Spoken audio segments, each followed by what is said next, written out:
in my day, okay, guys, I once sat down and derived the net value formula from scratch, okay? Because I wanted to intuitively understand how internal rates of return and the internal rate. I did the math. I did the formulas, okay? And I could give me a half an hour and I could probably refresh myself. I couldn't do it from scratch now.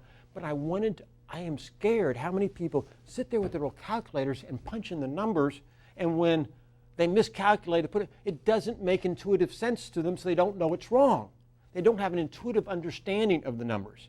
But if you sit down there, and folks, I have created incredibly complex pro forma spreadsheets in Excel, formula by formula, okay? And sometimes I get scared when these investment analyses come in and they just start plugging numbers in there, and they really are not capable. Now, it's a lot of work. It takes days to do this, but they're not capable of building that spreadsheet from scratch. They don't have an intuitive knowledge of how the numbers flow together, and they don't intuitively understand that there's got to be a mistake in the formula, because that just can't happen.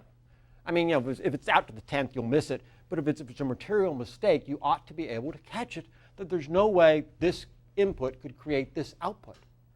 But until you work with them from scratch, until you create them a few times yourself, we only have 3 analysts in my firm, but I've told Andy Hoggs that ought to be our exam. Here's a spreadsheet, empty, create a pro forma from scratch, every formula. Then you're worthy to be an investment analyst.